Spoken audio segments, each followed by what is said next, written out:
first and foremost, how have you been? You know, how's your last couple of weeks been? Good, good. Yeah, weird. It's been like lots of ups and downs. So we went away on holiday. So we went to Nyanga, and that was incredible. It was just so nice to be out of town, and you know, like that's my life. Like if I could actually, but my patients would never drive out there just for an adjustment and drive back. Yeah. But I love just being in the bush and stuff. So, but it was very manicured, but it was still like out, you know, and the air was just different. And I went with a friend who's like, she's a yogi, very conscious. So we had a lot of like deep conversations around like just stuff that we haven't really processed well, or trying to process, or, you know, so that was interesting. The trip back was quite tough because it had been raining. And so we were in a big 4x4, but because it was raining and it was just mud, like, gosh, coming back, we were stuck behind trucks that like had broken down, and then the roads were just not great. And so I had a little bit of a headache when I got back, and I think I was just quite tired. Yeah. And then on the Monday, we had the Cacao Ceremony, which was interesting. So we have the ceremony, and I'm like, hey, it's done. And then she sends us a message the next day, and she's like, well, just so you know, the effects of the cacao kind of carry on over the next couple of days, which was so true. I all of a sudden was like childhood memories coming up, kind of making connections between like why I've chosen the guys I've chosen in the past, and kind of like crazy and start journaling again. And yeah, so, but the whole time going through a flare up. So my body was like physically sore. And then on the Thursday, I went for cupping, and I just had like, I don't know actually if you can still see the bruises. But like that's bruising from the cupping.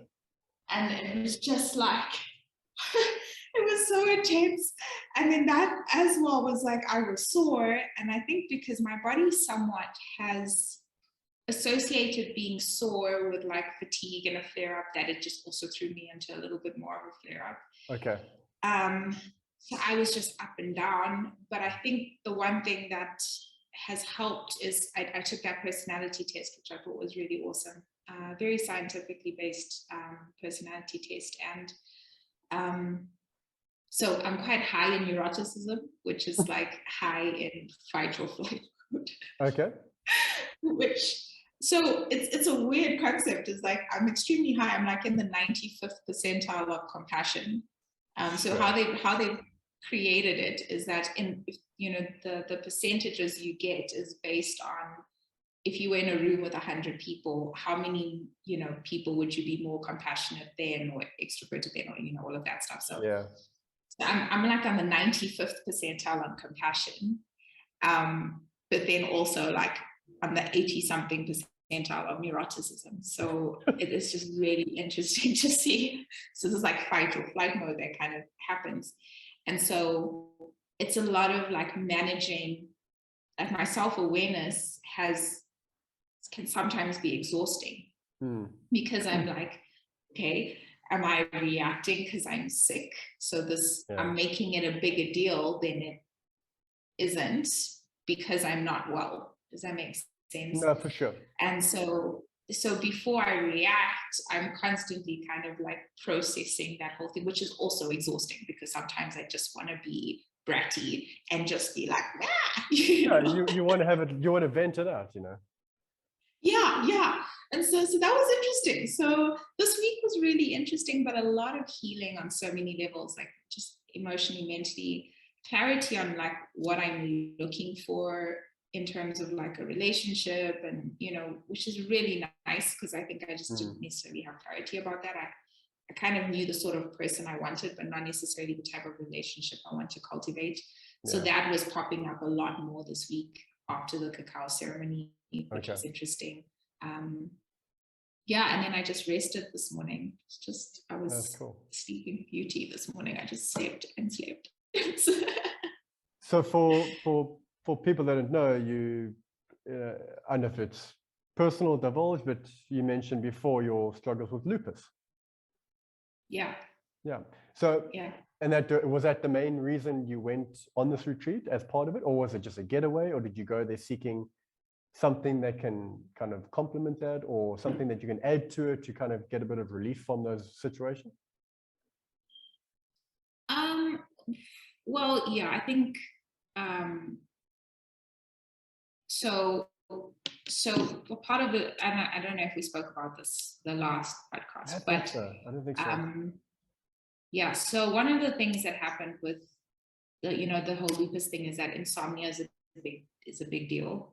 Okay. And I'm kind of starting to think that it has a little bit to do with so you're not sleeping because your brain's on overdrive, and I think the whole overdrive thing kind of links back into your your neuroticism in a sense.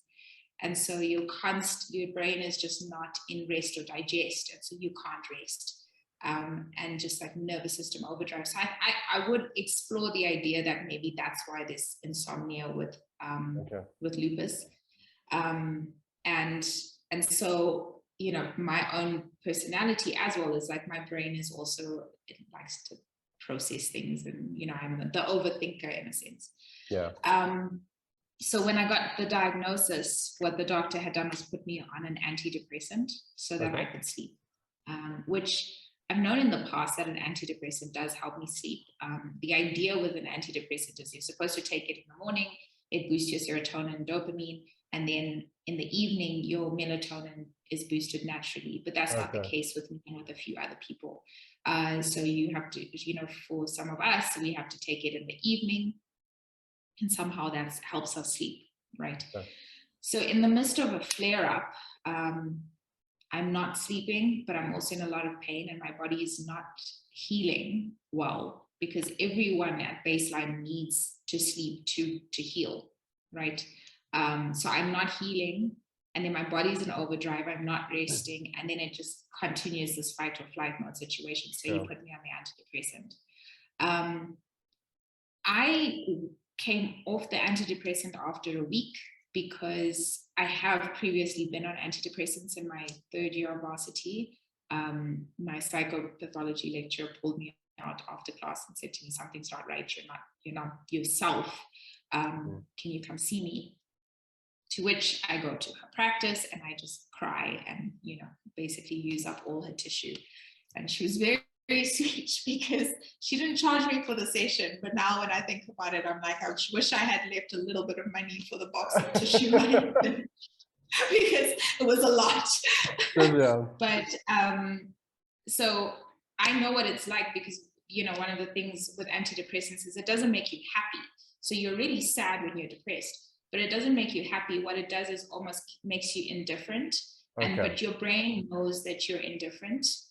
It's a weird concept because technically you're meant to feel, you're meant to have these emotions and responses to things around you. Yeah. And I think it is, to a certain extent, it's a healthy protective thing, right? If you don't feel the instinctual feeling of danger, how's your body going to be able to protect you? Or, so from that perspective, I think, a lot of exploring the idea of that. But so I was numb for a while. And so I remembered that feeling. And so I managed to, so this time in Jan, I got to sleep for a couple of days, and then I had found out about cacao. And the idea of cacao is this plant-based medicine from the one I'm taking is from Ecuador. And it's been used in that, in the tribes there for healing. And they apparently drink like up to 12 cups a day, which I have no idea how they do that because one cup and this thing is like have my heart completely open. But so I started taking it and I've been playing around with it in terms of like, do I take it in the morning? Do I take it in the evening? Do I take it when I'm feeling a little bit more, call it my sympathetic or my nervous system is more activated? Should I take it then? So it's a lot of like body awareness. But the big thing about why I started taking it was because the last 2 years I've been working on identifying my emotions, kind of processing my emotions. And so to kind of take a drug that I know is going to numb that just didn't make sense to me, it just defeated the point of the last, the work I've done over the last 2 years. Sure.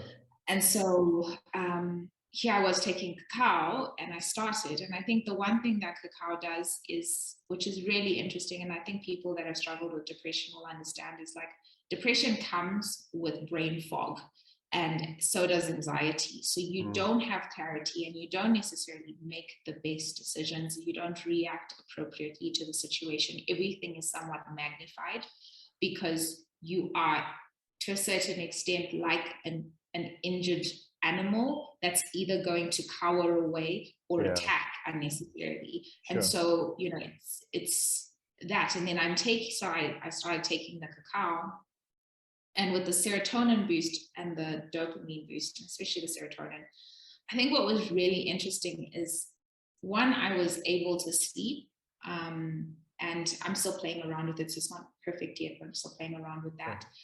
But two, it actually helped me calm down. So for the first time in a very, very long time, I experienced my brain being still and calm. Okay. And they normally talk about how men have a nothing box. That's like when you ask a man what he's thinking and he says nothing, he's actually thinking about nothing. I don't understand it, but women don't. So, to a certain extent, I was like, oh, well, this is just a woman thing. But there's a difference between the constant processing and a stillness, or processing in a stillness and in a calm, that for the first time in a really long time, I got to experience on the cacao. Sure. So when the cacao ceremony came up, and the lady, my facilitator, or the lady that's been helping me kind of take the cacao and teaching me along the way, she had an assessment, and she's like, hey, would you like to come? And it's shorter than the actual ceremony. Like the normal ceremony is about 2.5 to 3 hours. This was about an hour. But I mean, I wanted to be able to experience what a higher dose of the cacao would do to me. And I guess, also the other thing is making sure that when you're taking plant-based medicine, you're taking it under some form of guidance and in a safe space. Absolutely, and setting are the two big factors. Yeah, so you make sure that your environment is in accordance, and make sure that your mindset is kind of matching that too. Yeah. That intention is so important, right? And I mean, it was actually really interesting. And what's funny is also that cacao basically just also magnifies what you're feeling. So the one day I took it when I went to work. And normally I'll take cacao, if I'm taking it in the morning or in the evening, I kind of ground myself, and I take it after I've kind of taken a few deep breaths. I've learned a new technique of 2 deep breaths in and 1 deep breath out to kind of calm the nervous system. So then I'll do that, and then I'll drink the cacao, and I set intention of why I'm taking it, for healing or whatever it is. But the one day I kind of didn't have it in the morning, and I took it with me to work, and I had an immediate anxiety attack, and I even wrote it down on a piece of paper. Yeah, because I was like, this is so interesting. It was full on sweaty palms, really my heart was racing, and I was like, I didn't take any extra than I normally would. And when I actually spoke to my friend, she said to me, well, it's going to magnify what you're feeling. So you have to set that intention and the setting, even when it's not necessarily a ceremonial dose. So the difference is your daily dose is obviously lower than your ceremonial dose. Sure. So fascinating. Now, a lot of people, when you think cacao, you go to your health shop, and there's cacao on the shelves, and they take it, they mix it with their smoothies, and they have it for a morning shot. But what you're saying is that in large enough dosages, cacao can be somewhat psychedelic. Yeah, I mean, it definitely can, but also the type of cacao is really important. So it's not necessarily that you can just go get, your cooking chocolate from off the spa shelf and then, go take high dose of that and, have the same experience.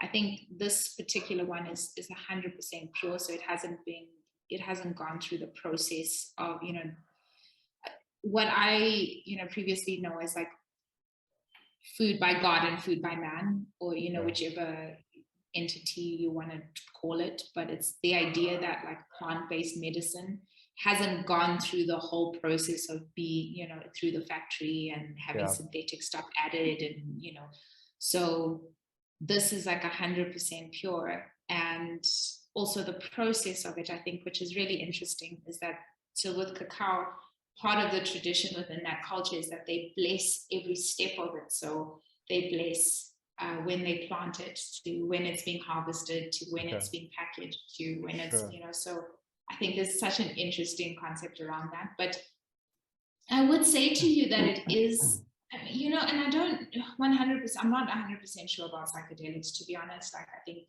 it's I've listened to a few podcasts around mushroom, and it seems, you know, it's very, very interesting that, you know, like concepts of microdosing and stuff, and that's something I'm hoping to start soon.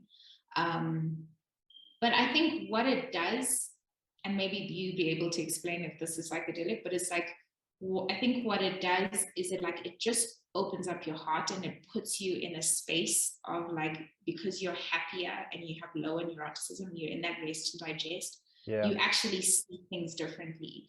And, you know, so you experience things that would typically be traumatic, but you're experiencing them from a somewhat safer, healthier state. And because of that, you know, and trauma is funny because, you know, trauma is all about your perception. You can have a traumatic event, but the difference between a traumatic event and trauma is how your brain processes the two. And so if your brain processes it as, I am worthy of this trauma, or I'm, you know, I deserve what just happened, then that becomes a traumatic event and a truth that's set in your main brain. And then, you know, if you don't process that, your subconscious is almost like, what your subconscious does is it doesn't process anything. Your subconscious is just like your storage system. So if it's a truth in your main brain, it's just going to be a truth in your subconscious. And but you know, those truths still affect your actions, and your perception. And so I think it's really interesting, because one of the things that the cacao seems to be doing for me is helping me take things from my subconscious that I thought were true and that I didn't even realize I had processed. And a lot of these things happened when I was a kid. So I didn't even realize that I created that truth. And so it's helping me take these things from my subconscious and bring them into my processing brain. And when we're processing it, because I'm in a healthier state from a serotonin boost, so in a happier state, the story I can tell myself about it is not a neurotic story. I know what you mean, You know what I mean? It's not a fight or flight story. It's a rest and digest story. It's like, hey, let's digest what happened, and then let's you know, so what you can do is, like with protein branches that hold memory, is you can actually change the way that the memory that it holds. So, which is what they call neuroplasticity. The brain can change, you know, the memories and all of that. So it's really interesting that I can bring it into the forward brain. But when I bring it into that space, I'm in a healthier state. And so that doesn't necessarily mean that I'm smiling through remembering my childhood trauma. But what it means is, like, I'm crying, but with this intent of, hey, this is healing. If that, you know, does that make sense? No, absolutely, And I think I know what you mean. I was listening to an interesting podcast. I forget the lady's name, but she was describing anxiety. She was describing her anxiety, and when she had an anxiety attack. So she has anxiety, but then every now and again you have like these attack moments. I'm asthmatic, but if I have an asthma attack, I sit there, can't breathe, and you know, you got to go through the mechanisms and the process to kind of heal you from that. So what you're saying is that if you're in a car and you're driving, and all of a sudden a car swerves in front of you, you have an instant kind of reaction. You jerk and swerve, your heart rate spikes, your eyes flutter, you redline, and then a couple seconds later, you kind of process what happened, and then you kind of come down a little bit. And what you're saying is that, imagine that response from something that's triggered by something minor. So you have that type of a massive response when the toaster pops. You know, so there's something that happens, like toast pops, and it triggers this anxiety attack as if you're in almost in a car accident, and it doesn't doesn't fade away. And it was quite interesting the way that you said that, you know, because, you know, I've known people quite close to me that have had anxiety and kind of anxiety attacks, and watching it happen, you feel helpless. And I think the person going through it is aware that this is crazy. I'm not speaking for people that have it, but I can assume that when you have an anxiety attack, you must to some degree realize that there's no rationale behind this, but I'm still feeling anxiety. So the threat is real, regardless if it was sparked by something minor. You feel what you feel, therefore it's real. And it's heartbreaking. And it's when I've seen it, it's terrifying to watch someone in the throes of a panic attack or having like these moments. And it's quite something. So all these forms of treatment that you can add to try subvert or to get you conscious and get your mind into that state where you can process it. I think it's amazing, at least amazing to attempt, you know. Well, yeah, you know, and I can completely relate to her story, right? Because and I think something, you know, a word that's popped up for me recently is healing my nervous system. Sure. You know, which is crazy, but I've been there. I've been to the point, and I remember the boys, you know, in our days loved giving me frights because you could do the tiniest thing. And I am the girl that is screaming like you cannot believe it. Is horrendous. But the thing, like I remember at one point in varsity where I recognized that I was in fight or flight mode. Okay. You know, when you kind of your heart is racing, you're ready for battle, and my brain was going, okay, well, like where's this danger? And eventually was like, why are we here for so long? And I just couldn't necessarily at that point give myself an answer. And I think maybe it's because I didn't know how to negotiate with myself. And I didn't have self-awareness, and I didn't know how to negotiate with myself. Now, when I say this, that's not to say that, you know, I think I told myself, I mean, I had self-awareness. It's a range of things, right? But but, you know, being able to sit with myself and write down things that make me panic and make me anxious. And I did that this morning. I was like, hey, I've got the week coming. What are the things I enjoy? And so I wrote down my list of things that I really enjoy. And then I wrote down things that I actually panic about. And the question was, well, why are you panicking about this? Is it your perception of them? Is it the actual thing? Is it overwhelming? And what it came to was at one point came to negotiating with myself is like, okay, you know, you want to do this project. Let's talk about it. Do you want to do it in the morning or do you want to do it in the evening? And it's like mornings are kind of my morning routine, you know, slow, getting ready. So no, I don't want to do it then. It's like, and then my body was like, yeah, but I don't want to do it before I go to bed because then I'm not going to sleep because I get very stimulated by ideas and thoughts and anything, you know. So my brain was just like, okay, well, and I can't do it in the middle of the day because I'm seeing patients and I'm working and, you know, so it's like, okay, so when do we get to do this? And almost like a healthy relationship with someone that you care about, when you come up to a point of contention, right, it's not a conflict situation, it's a confrontation situation where you want to negotiate until the both of you are at least kind of comfortable with the solution on the table, right? You know, that sort of compromise where you're walking away going, oh, okay, I'm kind of happy with that, you know, it's fine. And so I had to do that with myself, where it was like, okay, well, we can do it in the evening because you do enjoy this, but what we'll do is we'll meditate afterwards so that we can ground and calm our mind, because that's what you're panicking about, is the mind, you know, your mind not being able to sleep. So we'll slow everything down.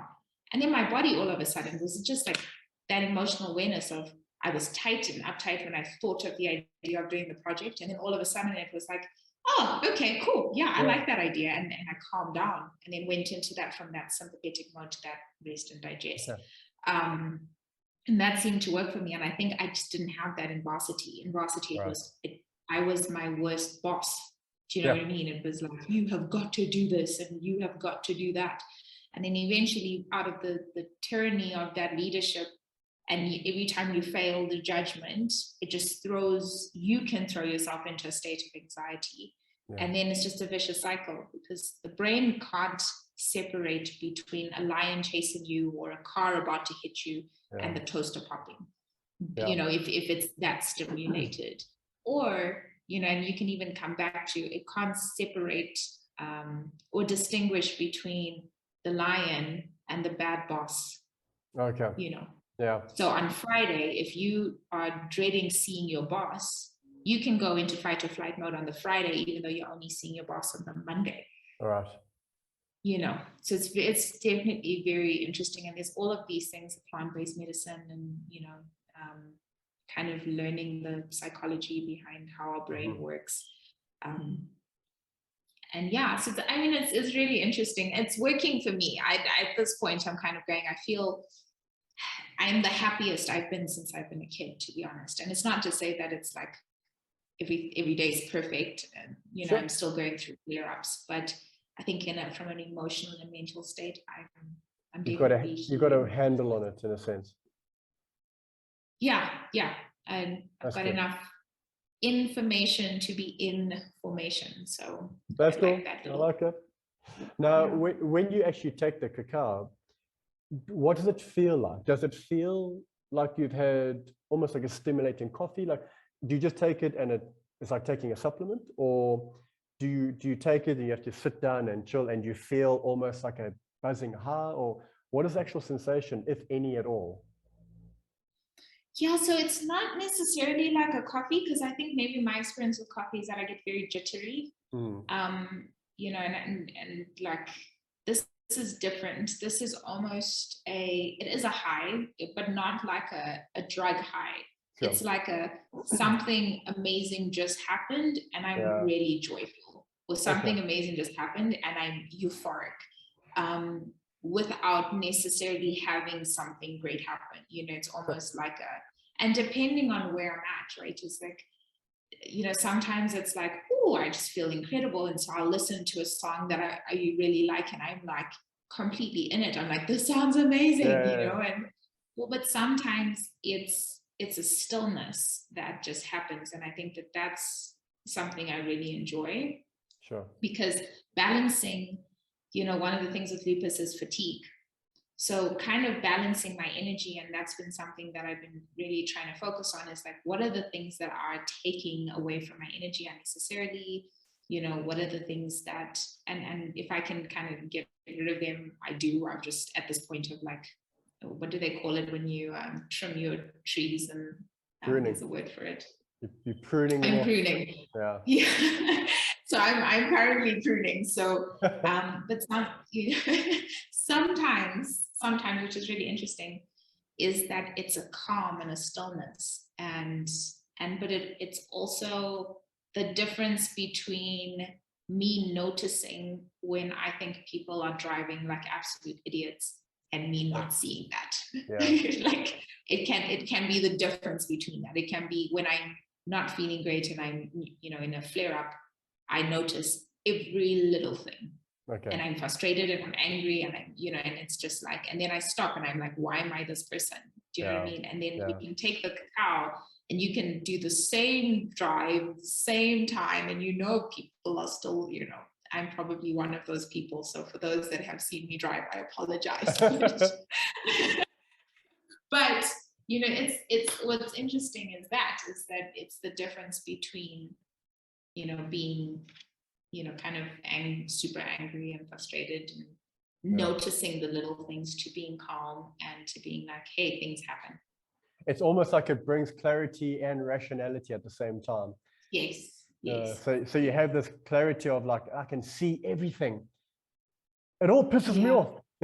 Or I can see everything, but I'm selective in what is going to affect me. Or you can kind of get ahead of it in a sense. Which is down to that neuroplasticity that you say, your ability to kind of morph and move around that.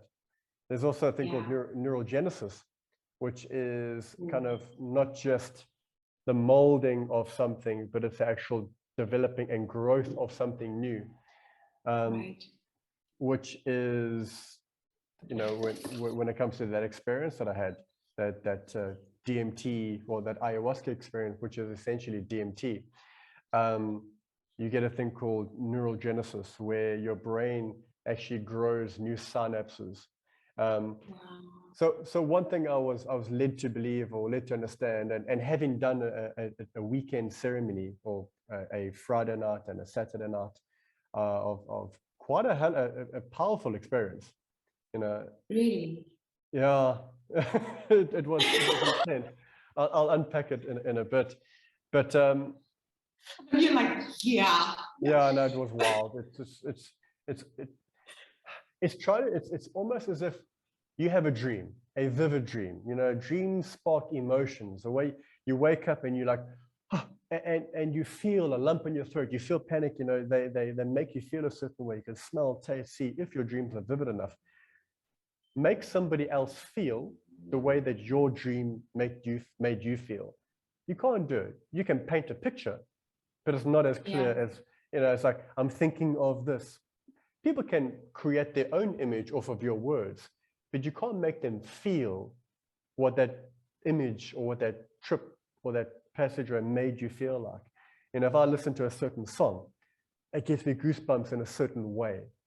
But you listen to it, it's like, I get it, but I don't get it the way you do. It's like, I think that's the essence of trying to describe a trip to somebody. Right. And it's so difficult, you know. Again, a classic conversation, or a classic thing. It's like trying to juggle a soap bubble. You know, it's like you've got it, and you have to be gentle with it, then it pops out, and then reality is gone, and you've got to make another. It's so fragile at the same time. So when you're in these states, to try and lock into like this mode and stay there, it takes a lot of kind of control at the same time. But if the dose is strong enough, then you don't have to do anything. You just sit back with your arms folded and off you go. So Really? it is interesting. So that's quite interesting, because I think one of the things that you said there was you used the word trip, and I think that can be quite scary for a lot of more conservative people, because absolutely. I mean, I was offered mushroom once, but it was like a group of friends, and I was like, this is not the space that I want to experience something like that. You know, and that's the right answer. You know, the right answer is, well, what are the questions you're going to ask yourself? You know, I think I'm not a drug person. I enjoy weed. I enjoy mushrooms. I haven't done in a very long time.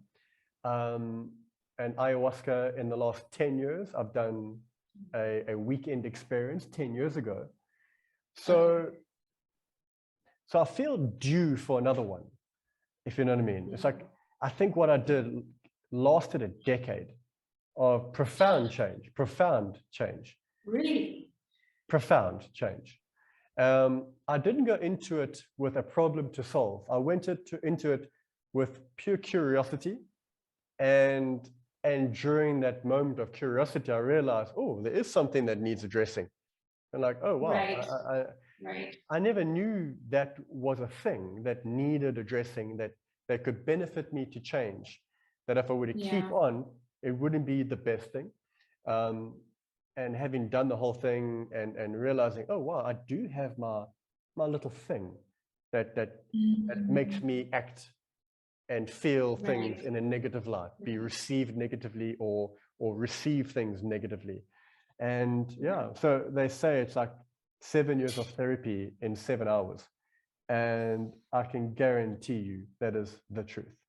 For me personally. Am I saying go out and do it? No. My goal today is just to tell you what I felt like. And everyone's experiences are different. Do you need to train like I train? No. Do you need to eat what I eat? No. It works for me. You can try it. And then you tell me how it worked for you. If you had the same reaction and same responses, and it was positive, and it was in line with your goals, and you enjoyed it, stick with it. If it didn't, then stop. That's the reality of this whole thing. So when people... Go. No, I'm saying when people generally conservative. I'm not picking on a conservative mindset that it's not for them. You know, when I was there were quite a lot of conservative, stereotypically conservative people there. And afterwards, when I spoke to them, they were very moved. Their eyes were wide open after that. Powerful stuff. Yeah.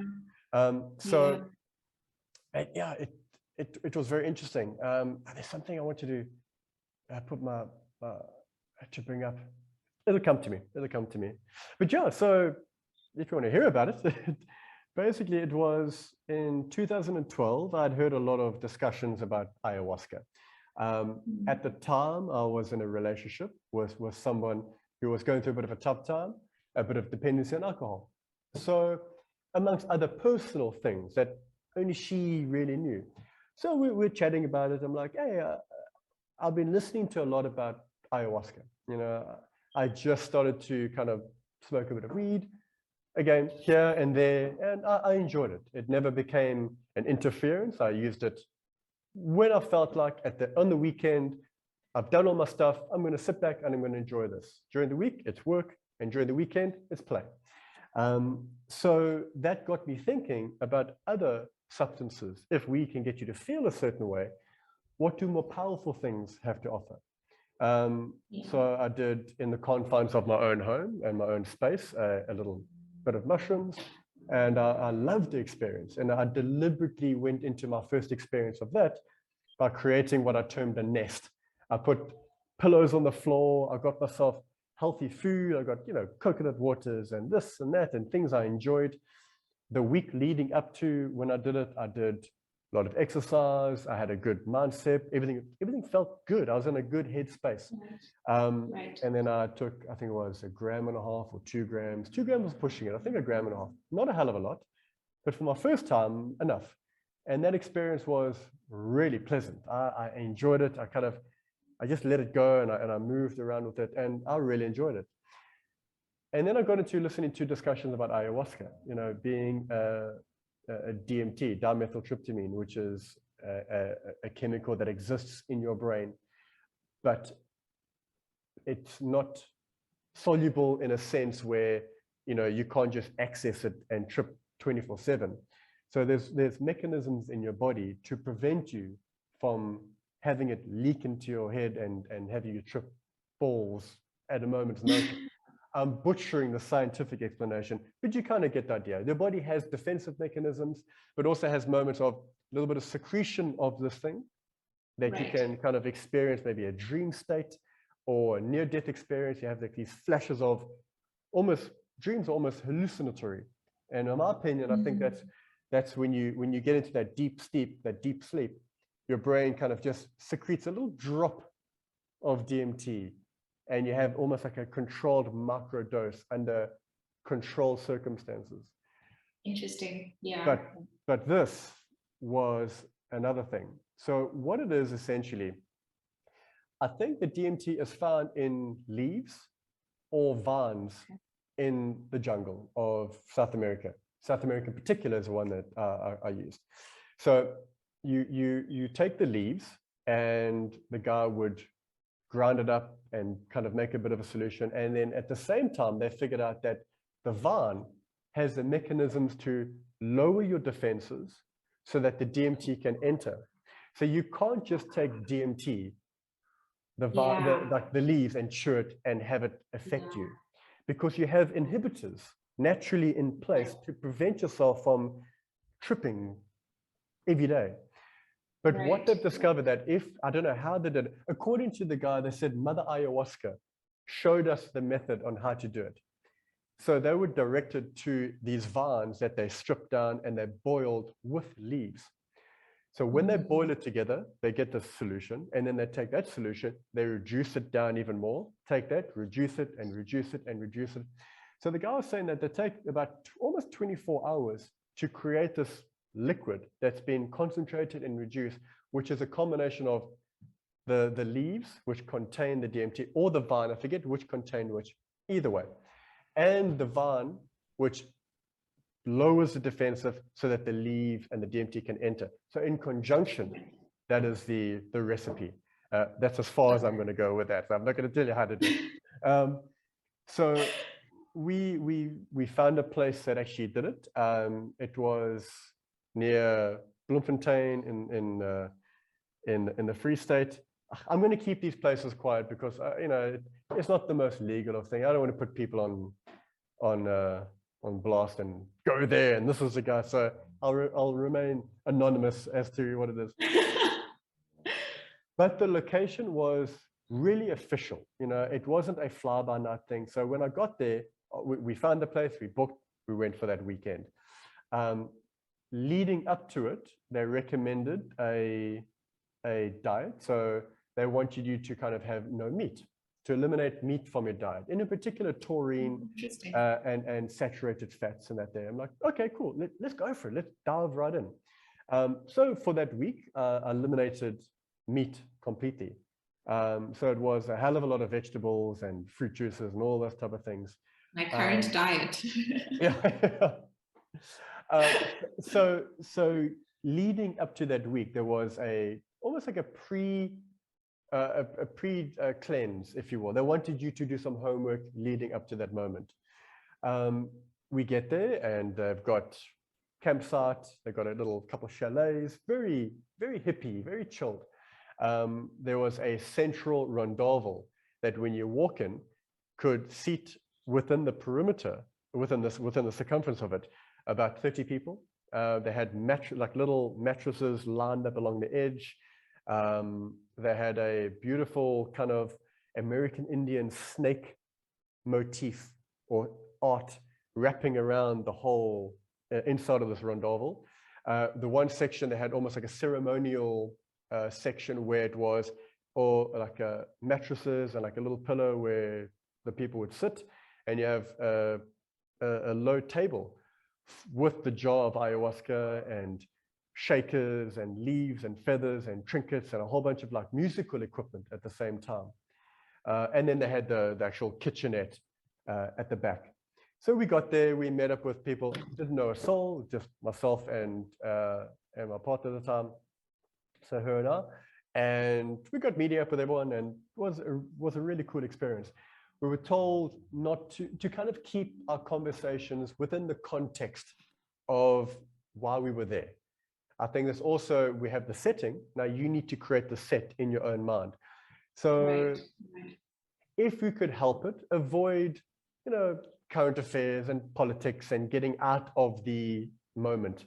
So if you can, talk about what is you wanting to achieve. So use this as a therapeutic moment to converse and chat and kind of get your headspace into the moment. You've got your bodies prepared. We've created the environment. Now further prepare your mind for things to go.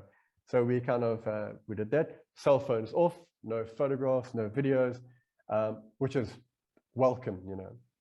So we had the guy who ran the place, and he had brought out, which he had done on a regular occasion, a guy from Brazil, who was a practicing shaman, and he was full on. When he came out that evening, he had the headgear, he had the skins, and this guy came out like, so this son of a bitch is straight up the jungle, just full on, which is great because he wasn't just putting it on. It was like, no, this is like, this is his practice. And he is a shaman from a tribe in the middle of the Amazon, and that's their culture, that's their specific thing. It's real to them, you know, and it's important. And his expertise was ancient medicines, plant-based medicines, and a whole range of kind of holistic medicines as you go. So that night, we were getting ready. So we all went into this rondavel. We set up our tent outside. Never touched that thing, by the way. So we had all of our mattresses lined up, little kind of gym mats. They have buckets for everyone. Now the buckets will come in quite handy because there's a massive purge after you've done this. So in the middle of this rondavel, you had a fireplace and you had little bottles with candles kind of spread around. It's in the middle of a valley, so it's deadly quiet, pitch black. Beautiful, beautiful. It's a stunning place. So we went and we all sat in the mat, and the guy's explaining basically the proceedings, what's going to happen. and you see our guide, the shaman, at the front there, looking just all kind of menacing. Magnificent. Magnificent, yeah, just menacing but welcoming, and I can trust the way it looks because look at this guy. He's all in. But I felt very comfortable. I didn't feel like, well, what am I going to do? I felt like, hey, this is going to be an experience, and I built myself up to, this is not going to be, I don't know what it's going to be, but I know I'm going for it. So there were about 24 of us in total. Long story short, we had all lined up and we were going to go one by one. We're going to get up, we'll approach the little, let's just say altar, for lack of a better word, the little pew section in the front where he is, and all of these trinkets and instruments, and this jar of like a maroon, like a red root smelling juice. Right. So you go down there, he's got the jar, and he's got like a sizable shot glass, and he looks at you and he sizes you up, and he pours what he deems necessary just by looking at you. And he poured a fairly decent shot, almost like a double and a half, close to a triple shot. And you take it with two hands, obrigado, bang, and you knock it back. So I went up, I think I went up fourth. So the one guy had gone up, then that guy's girlfriend, and then my girlfriend at the time went up, and then I went up.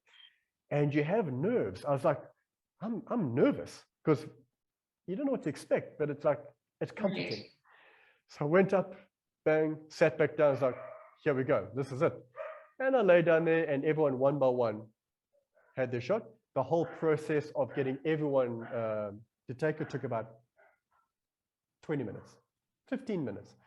And after that, we all sat down, and then they walked around and they blew out some of the candles. They left the central fireplace burning. And then we just sat down and we chilled. And then they get up, and then they've got a tambourine, and they got like, he's got like these castanets and these bells and these kind of shells around his ankles, and he's walking, stomping, and making this kind of rattling music, very subtle. I'm like, this is nice, and it's just like rattling and little things. And insofar as they know at what time you're going to be at a certain sensation in your trip, it builds up, reaches a crescendo, and then it fades. And they know when everyone took it, when that's roughly going to be, and when it's roughly going to end. So the whole thing is pretty much structured. 7 hours we're looking at. So at the time, they come and they got certain music to match where you're going to be. And then the music builds and builds. So I sat there, and for a period of time, I felt nothing. I started getting like a bit.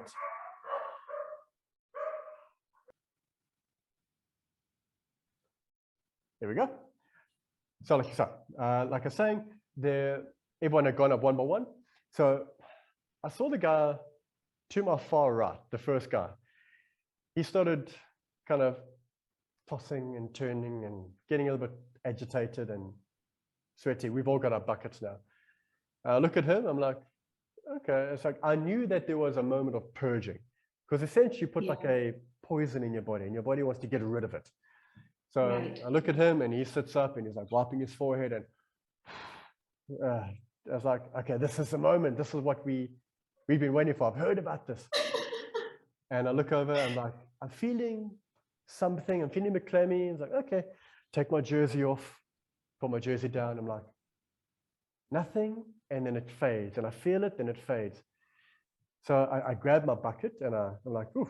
So I feel a slight bit of wooziness, and I look into my bucket. I'm like, okay, here it comes, and nothing. So now I'm getting agitated. I'm like, I'm not in control. I'm like, come on, what's happening? Let's do this. Let's do this. Right. So eventually I look at him, and then he grabs his bucket. Out it comes. A couple of people on the other side. It's all dark now. Just their guts out, puking their guts out. I'm like, it's like, hey, it's happening there. It's happening there. It's gonna happen. Let's do this. I'm like, it builds, and then it disappears, and I feel nothing. And it builds, disappears, and I feel nothing. I'm getting agitated now. So I look at my bucket, And I start to see this green light glowing like in the bottom of this bucket. The more nauseous I feel, this light glows. I'm like, ooh, and then it fades, and then the light fades. And then I get nauseous, the light glows, and then I get less nauseous, the light fades. So I think to myself, okay, if I could make this light glow bright, I'm going to purge, I'm going to get it out of me, which is where I need to be. So I'm looking, I'm like, okay, get sick, do this, do this. It's all control in my head now. Right, Come on, right, do this, do this. right. I'm like, I'm amped Yeah. now. So I was glowing, and I'm hit by disappointment after disappointment. Nothing's happening. So I do the classic nightclub thing. I stick my fingers down my throat, and I throw up, and instantly I feel this wave of guilt, this overwhelming sense of you had to get involved. Problem said, you piece of shit. You couldn't be patient. You couldn't wait. I was berated, and it was a barrage from this it wasn't a masculine, it was almost like a mother-like entity just in my voice that you had to do it. You had to intervene. You had to get involved. You have no patience. Oh my goodness. And I sat there like, I'm sorry. It's like, no. You're not sorry. It's what you do. It's like, you always have to get involved. You always have to have the last say. And I just felt this overwhelming sense of guilt because I stepped in the way of the process. And I did it. This is how you do it. Bang, let's go. I was like, no. This is not how it works. It works in our time when we're ready, when we say, and you are a guest in this house. And it was, I sat there, in my mind, I'm like, I felt like saying, okay, I get it, relax. It's like, no, you are even trying to control this narrative. Oh my goodness. Oh my goodness. And for a lot of people, that's a bad trip because you can't get away from something you're not willing to accept. And you're fighting it, you're fighting it. Right. It's like, accept the fact that this is what you do. And the moment I sat there, I'm like, okay, I'm sorry. I get that. I'm sorry. Everything just lightened up. And this bucket just went, poof.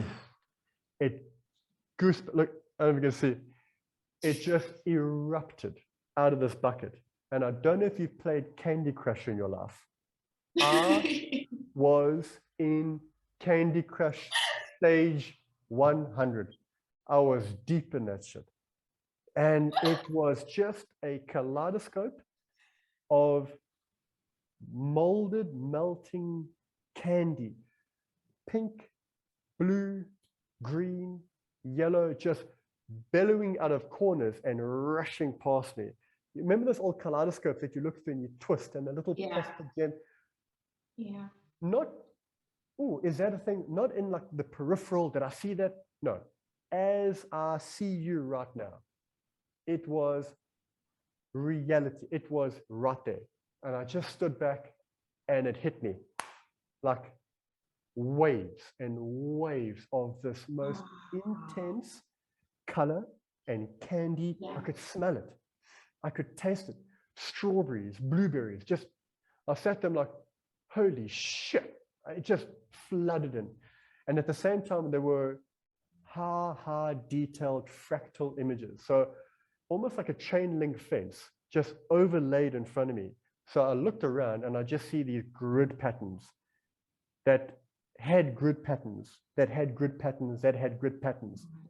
Just fractals upon fractals that had sounds to them, that had emotions attached to them. It just unlocked this a cacophony of senses I've never experienced in my life. It feels like the world is on the palm of it, on the palm of your hand. And it feels like I stepped to the edge, opened a window, and I could stare out into the universe.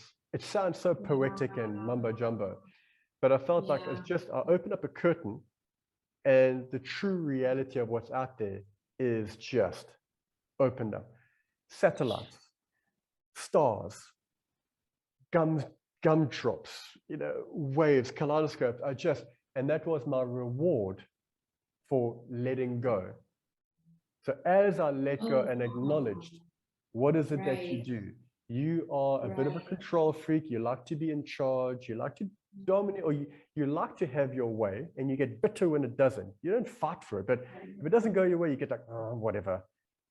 And I realized, holy shit, I do have something that needed addressing. And for me personally, it was a sense of control and, okay, guys, what are we going to do? Listen, we're going to do this, do this, do this. And the moment I acknowledged that and relinquished it, I was rewarded by something I cannot duplicate right now. So it's a rare commodity that I was given, more than platinum, more than diamond, more than gold, rarer than that. It was a visual experience and a sensory experience that is invaluable. That attached to that was just this gift of sight and foresight. And I've opened up the curtain. Look at this. You like that shit? Boop, closed it again. I'm like, what is that? It's like, we got all night long. Sit down, relax. And I'm like, okay, this is, I sat there, I'm like, okay, whoa. Okay, this is something different. So I lay down. I'm like, okay, let's start playing with this. Before that, it took me quite a while because I was also wondering, my girlfriend at the time, is she getting what she wants? Is she getting experience? And I turned to look at her and she was crying. She was bawling her eyes out.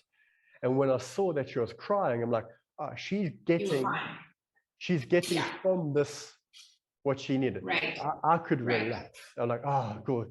She's getting it. Because I was going to say, like, I want you to have a cool experience, And then me watching her in her little pop journey allowed me to kind of relax and do mine. Again, control and wanting all that type of stuff. So I looked into the fire. I sat there. I'm like, okay, I'm staring into this fire. And the fire was breathing. And the fire was flicking. And around it, there was almost like a distortion of space and time. It was almost like warped. And every time the fire breathed, it shrunk and opened, like this bending of light around it. I'm like, okay, that's that. In the fire, there was this little, what I deemed my totem, this little creature. What it was a log. But in my mind, it was this little creature who had his knees up like this. And he was holding his knees like that, little stick legs, and he's holding his knees, and he had a diamond-shaped head and these big yellow fire eyes and this grimacing smile. It's haunting, but when I saw it, I'm like, this is the most comfortable thing I've seen. I looked at it, it's like I had no fear of what it looked like. Stick legs, knees, this triangle head looking at me. And then when this wood burnt and fell down, its whole head turned and it smiled. Oh my goodness, it sounds scary, but then you're like, I felt comfortable. It's so interesting. I sat there and I saw it in my mind, like, hey, I was like, hey, what's happening? Are you here for me? And it's just like, sort of like nodding his head, yeah. Like, it's like, oh, he's here for me. He's my guide, if you will. I never saw him again, but he is just like the invisible host of my little totem. And I stood there, I'm like, okay. And I took it all in. My eyes were open.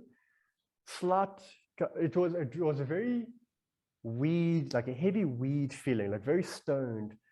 I'm like, woof.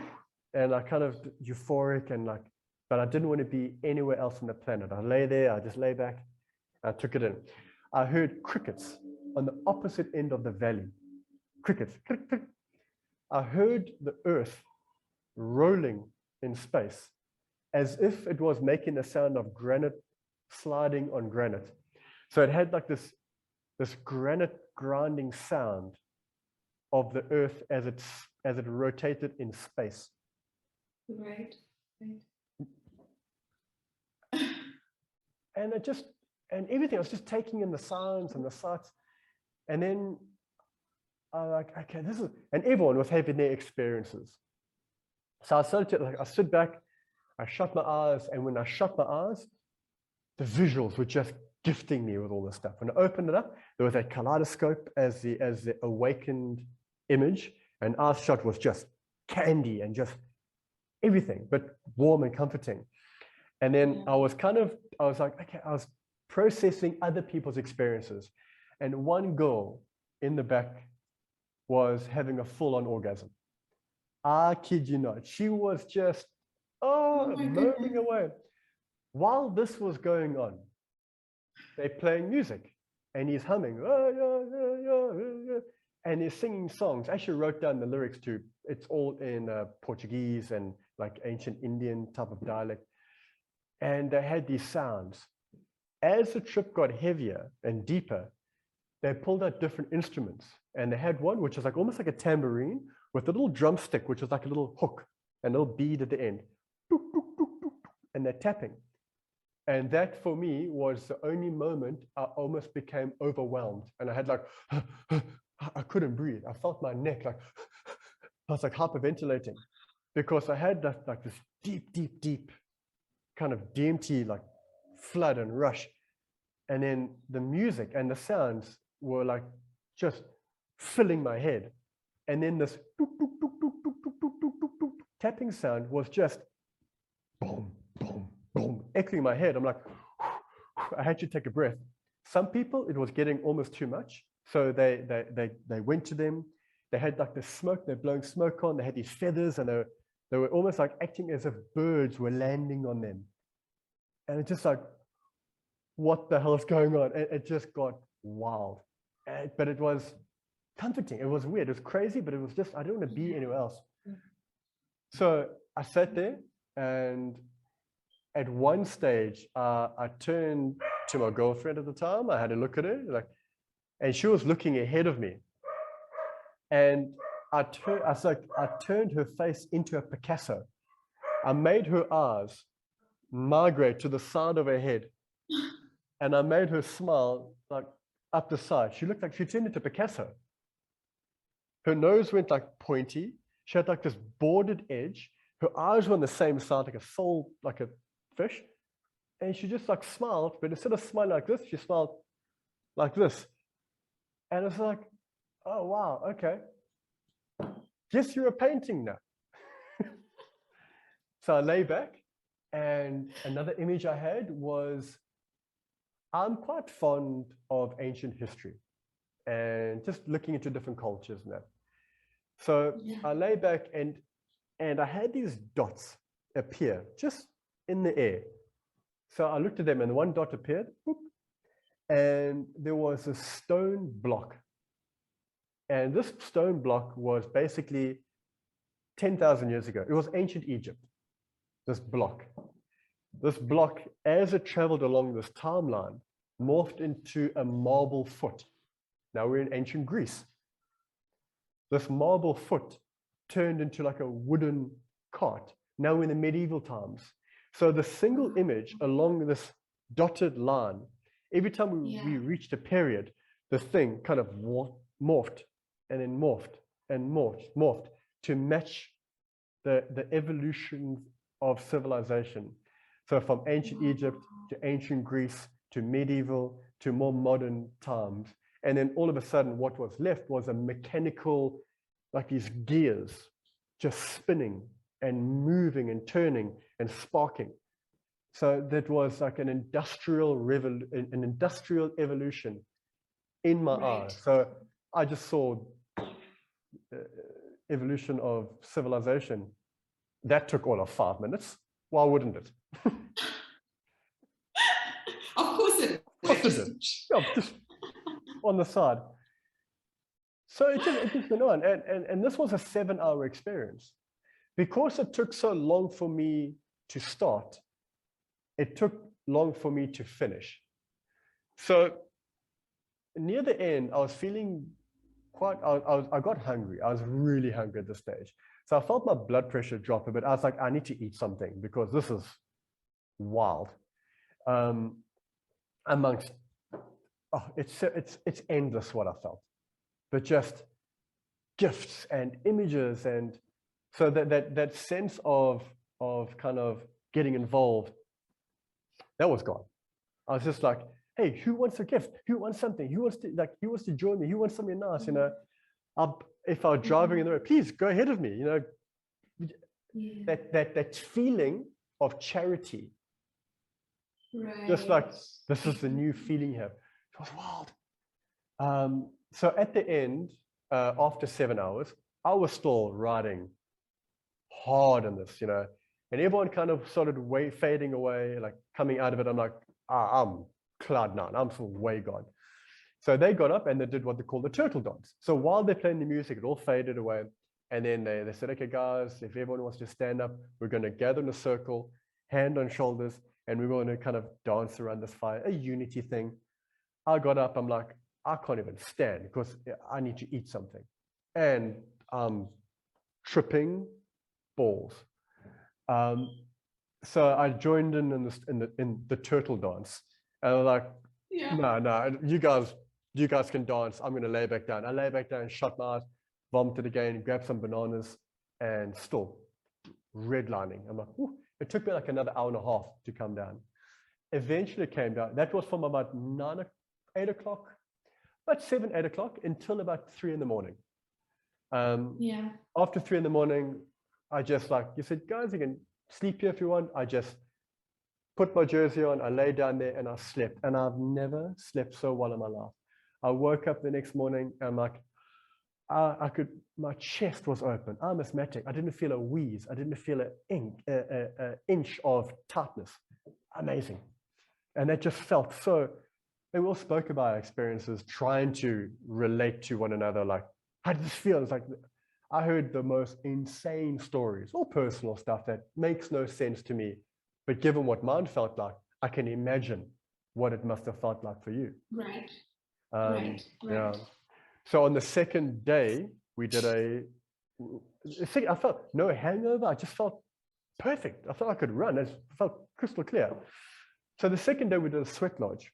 They had this low little rondavel, kind of covered with dog blankets. It's quite low. 25 of us in this shoulder to shoulder low rondavel with a central, well, they had fire outside and they had these big rocks that they were burning. And so they brought these rocks in and this place turned into a furnace. It's a sauna. And they asked the people that if it gets too hot, you can leave, but you can't come back in again. So in my mind, competition. Who can last the longest? Right. What saucer? So they brought the rocks in, and my brain would be like, I'm gonna be the last one here. So every 20 minutes or so, they brought in, every 15 minutes, they brought a new rock. And with every rock, they took a herb and they kind of sprinkled it on the rock, sage, thyme, whatever have you. And with every aroma, there was a sound that we made. So they were quite into the chakras, like the head, the crown, the forehead, the throat, the heart, the navel, the groin, all those type of things. And with each area, there's a specific color and there's a specific sound. So I forget the color, I forget the sound. So for example, the head had a sound and the forehead had a sound and this had a e sound. So we were sitting in this baking hot sauna, smelling sage, visualizing yellow. And that itself was like quite trippy. Some people, it got way too much. So they left. And after about an hour and 30, there were 5 of us left, myself and 4 others. And they're just like, I'm laying on the ground, sipping air. I'm like, I'm not leaving, but this is brutal. My skin was red. I looked like a chicken. And so we did multiple rounds. I managed to get through all of the chakras, if you will. And that was a crazy experience. It was really uncomfortable. But eventually, the second guys were done. I crawled out about an hour and a half later. And the air just stings you. You're baking. And again, that just purged the body. Yeah, so the second night was the second ayahuasca experience. Again, it was a lot more passive. I did, like I did sleep quite a bit there. So I took it an hour here, bombarded with images, nothing left to learn, but just a lot left to see. Wow. And that was cool. I had a cat who chose me, lay on my chest, and I was tripping with this cat on my chest, and that was cool. I didn't morph the cat into anything. That was fun. And that second night was a double dose, but it was a lot more passive. Before we left, the guy had what he had was the venom or the poison, poison of a frog. So you have these poison dart frogs. So in the jungle of Brazil, you have these frogs where their backs, they secrete this venom, this poison, if you will. That no, it's poison. It's defensive. So when they agitate the frog, it secretes this poison. They scrape it, and then they dip their arrows, and then they hunt monkeys or whatever have you, and it's highly toxic. So they hit a monkey, and it comatose them, and then they find them. What they did was it's called the kumpum frog. So he had this powdered frog toxin in a pouch. So he had like a little bit of a little stick that he had burnt, and he went up to people and he kind of tapped on the shoulder, 5 little dots, and then he let that kind of crust over, and then you pick it off, and then he took this little poison and he turned it into a bit of paste, and he puts just a little dot of this paste on these 5 little burns. And what that's meant to do, it's meant to poison your body. Your body detects this poison, and then your body in itself releases a flood of antigens and these positive kind of fighting agents that easily eradicate the poison, and now you're left with a surplus of antibodies. So you need this little poison to trick the body into producing these antibodies that last weeks on end. And so the one guy had taken it, and he had such a reaction to it that his face just ballooned up.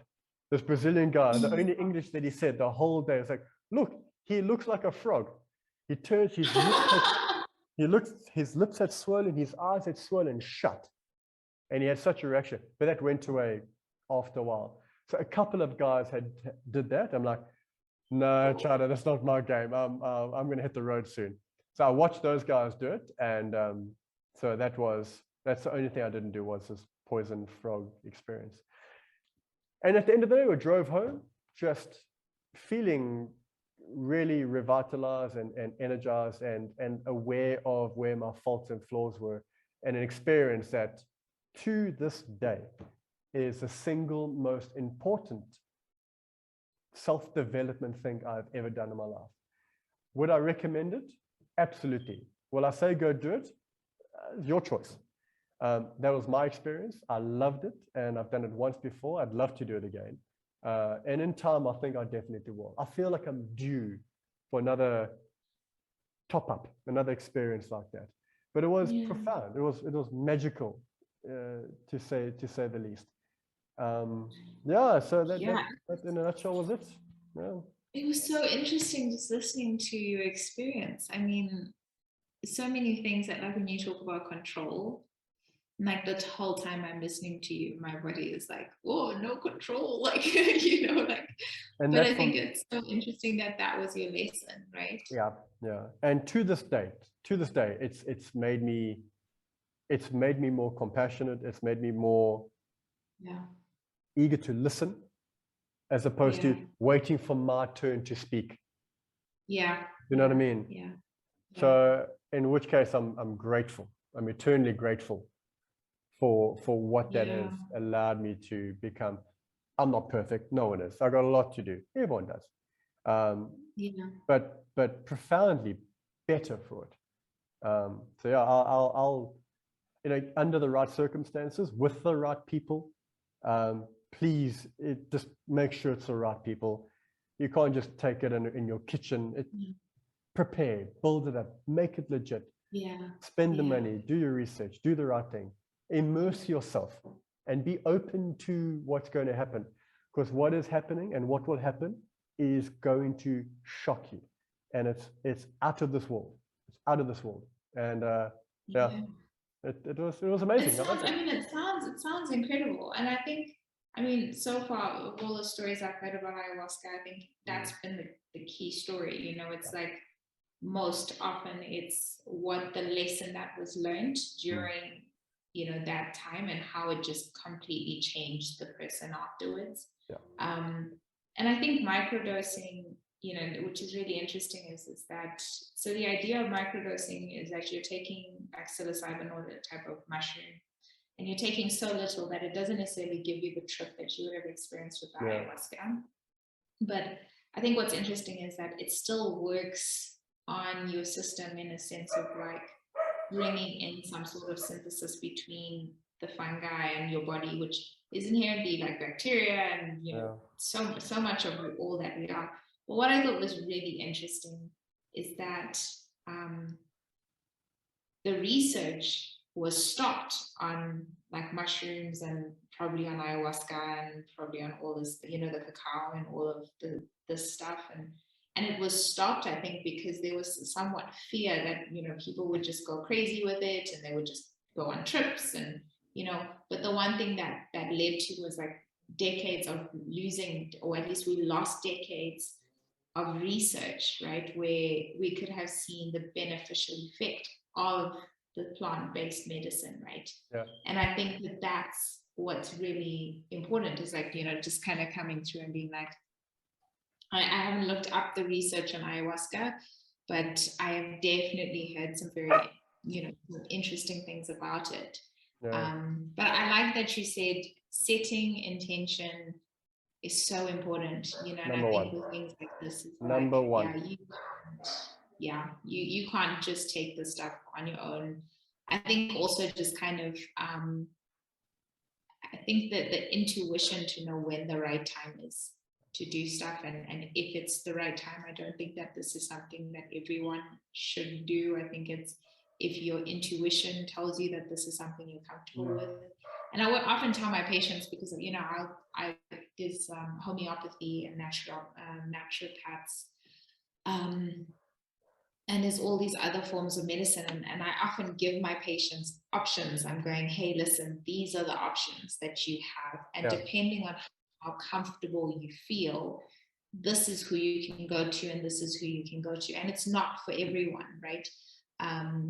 But I think what's been really, really interesting is like plant-based healing, and you can even take it to the basic level of like what your food is doing for you, and we don't necessarily fight that, but you know, when we know our food is healing us, and then you've got something like cacao, which I just love, and ayahuasca is really interesting. I'm definitely not ready.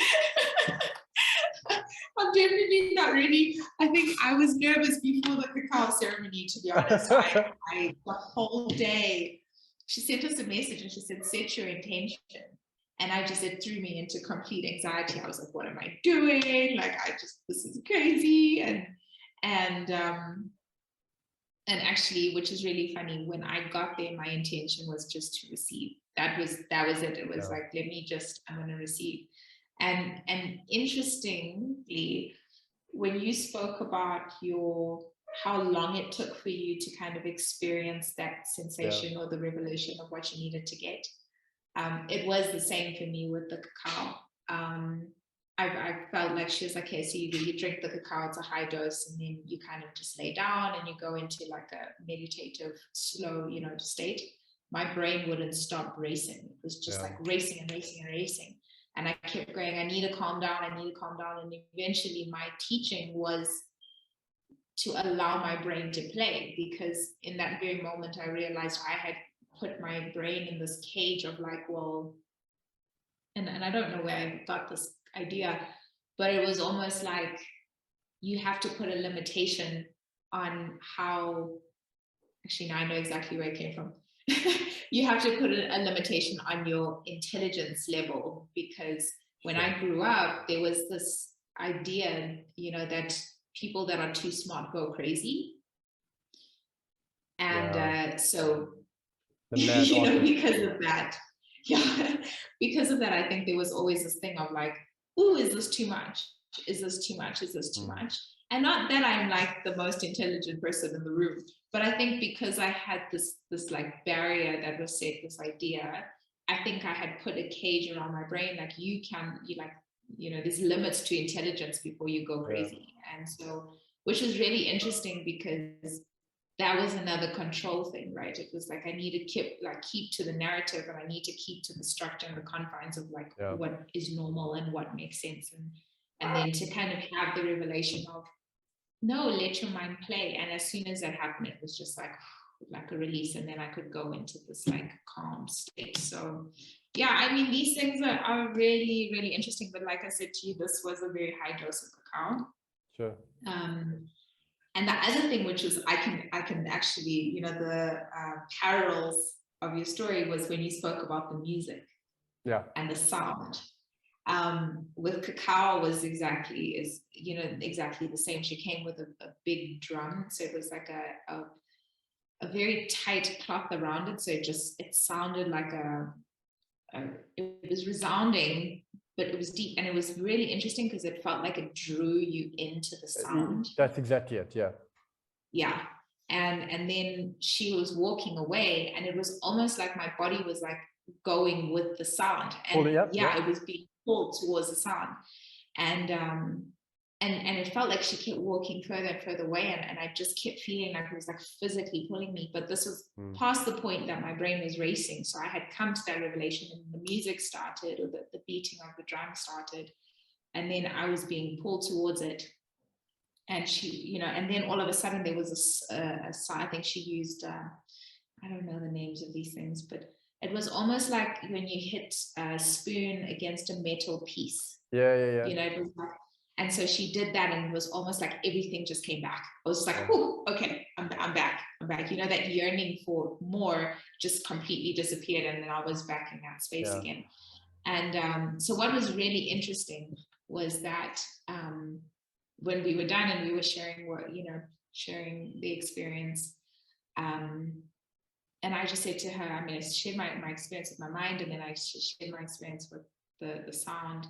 And she said what was really interesting was when she came over me, because she was beating the sound over everyone, when she came over me, she felt like she needed to stay a little bit longer. Okay. And which is really interesting, because I was almost like this yearning for it to stay, and then she felt it as well. So that was interesting. But I think, and I guess I come from a very conservative background, and so maybe that was my anxiety before the ceremonial, the cacao ceremony was almost like, oh, what is this? Like, what am I doing? Very defensive, maybe, against it. Yeah. And I think, kind of going into that space and kind of, I think there's always been a question around like these things were created, I think, for man. I don't think necessarily that man was created for the plants, but it was like these things were created to feed us and to heal us. And I found my peace when I got there. I found I was safe. I felt comfortable. I felt like I was supported. And I found my peace, and it was amazing to just kind of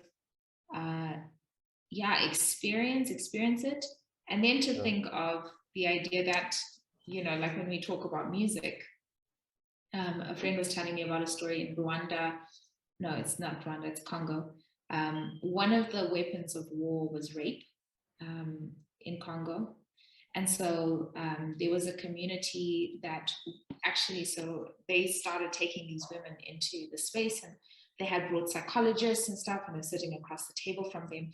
And these women actually created like an uprising, because it was this idea that you're coming to heal us with medicine that we don't know of. We have our medicine, and the medicine was singing and dancing. It was music, right? And I think it's very interesting that when we think of like the healing power of music and sound, we completely dismiss that when, until you, and then all of a sudden here we are kind of experiencing, and it's not I wouldn't call it an out of body experience. I think a heightened experience, just a higher, for me, it was a higher level of serotonin. For you, it was a higher level of DMT. and just to experience that and experience the connection between like music and you know, the process and the healing was interesting. But yeah, thank you for sharing. No, thank you as well. Your experience it's important to get out there, you know, and for people to know. It's cool to hear. Very cool story. I enjoyed listening to it. I know we've spoken in private about it. I was like, if you want to talk about it on this podcast, I think it'll be a great topic, and I think people will take a lot away from that. Yeah. Well, I hope so. I think one of the things I would say to people, you know, go do your research, go see. I think it's really interesting. There's so much more research coming up. I think what will do is send you the link to the stuff that I have, so you can maybe add it to the portion, you know, to the comment section. Yeah, I think that's just the whole thing, is like science is catching up on this natural medicine, and I'm so excited. You know, it's so different to the synthetic form, and we're healing. Yeah, I enjoyed it. Aimee, thank you very much. Thank you for sharing that story. I know it's quite a personal story today, and we spoke before about you know, your business and the different topics, but we delved quite personally. So I appreciate that. Thank you. It was very cool. No, it was my honor, and thank you for having me speak and giving me a space to speak and share. I think we're both experiencing life and growing, and I mean, it'll be interesting to see where we're at 10 years from now and whether we're still having the same conversation. But my thing that I took from you that I'm so looking forward to is there's nothing left to learn, just things left to see. Yeah. That's the next t-shirt.